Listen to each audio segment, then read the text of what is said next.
Hi, my name is Frank Schaefer, and I have a long history of political involvement going all the way back to the religious right, where, believe it or not, I was a nepotistic sidekick to one of its first leaders, Francis Schaeffer, my father, who was credited, if you want to call it that, with helping to found the evangelical pro-life movement, the anti-abortion movement. I left that world, I fled it, because of the vicious unkindness and sense of victimization that evangelicals had, as if everyone was somehow out to get them. Instead of dealing with their problems, they began to believe in conspiracy theories about liberals and Democrats and feminists and gay people and the quote homosexual agenda and all the rest of it. For the last 30 years or so, I've been an author writing both fiction and nonfiction. And one theme that has run through my work has been a critique of the evangelical world, which I see as responsible, almost wholly responsible, for the presidency, most recently, of Donald Trump, and many other things that have happened to this country that have not been good for us.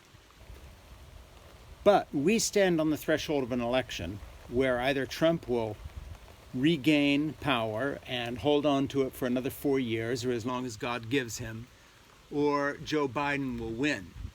And I have been very much on the side of Joe Biden, and before that I was campaigning for other Democratic contenders to the presidency, just like I've gone around the country campaigning for congressional delegates.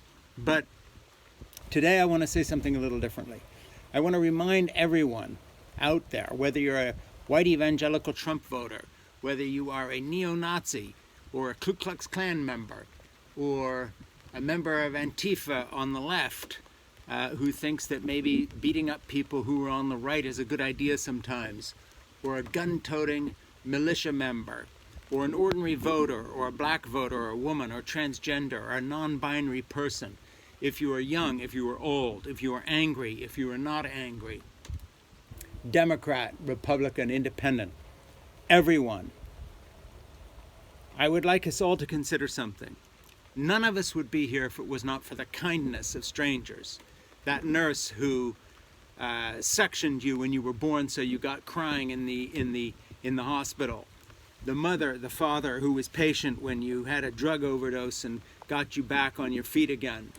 The hospital worker in the emergency room who cleaned out a cut or intubated you when you had a problem, or the less dramatic kindnesses of every single teacher who ever taught you anything. The cop who stopped you like I was stopped a while back on a highway and pulled over, and who took me to a diner and told me to get myself a cup of coffee after he checked out that I wasn't drunk.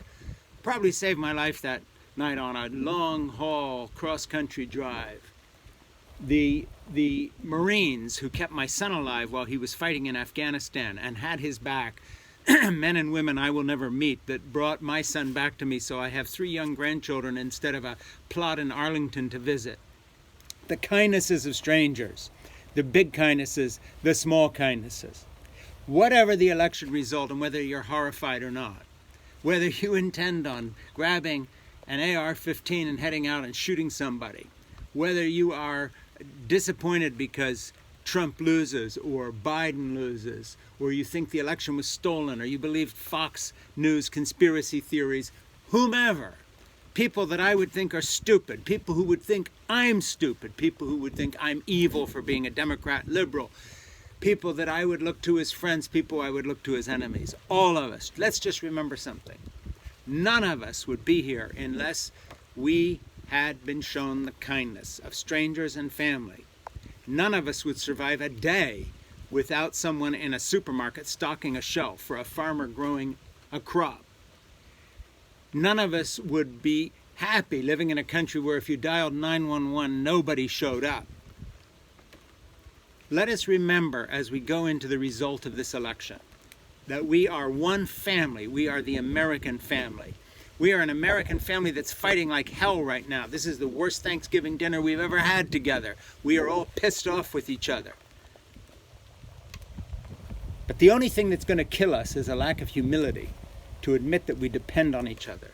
A lack of humility to admit the fact that we are not self-sufficient, that we need other people.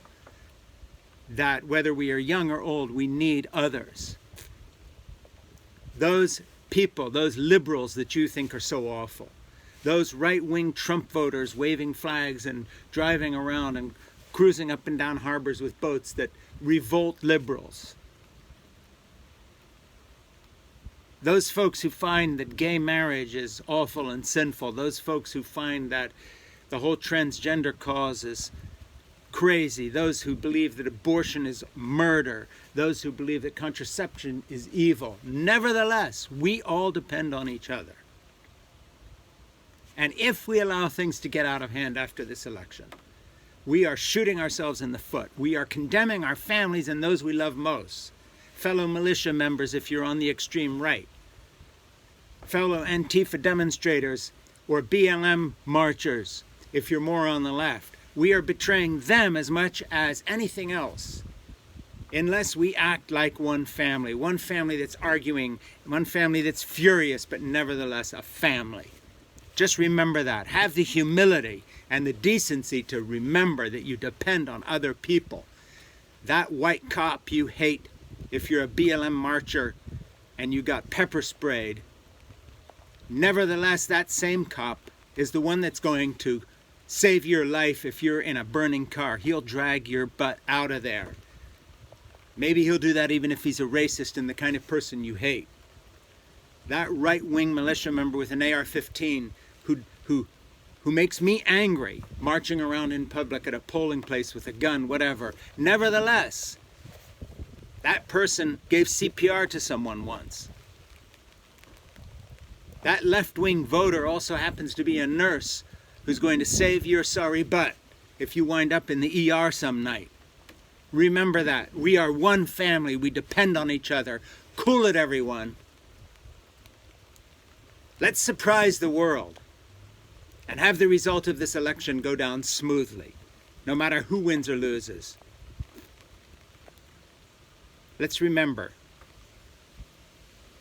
that if we don't have the humility to admit that we depend on the kindness of others, then we are truly fools. So forget politics now as we come to the cusp of the election, and remember our common humanity. And have some humility, you on the left, and you on the right, and me in the middle, and whomever, to admit we don't know everything, but we do know we depend on others. We are one family. God bless you, and God bless America, and may we have peace in our time. My name is Frank Schaefer.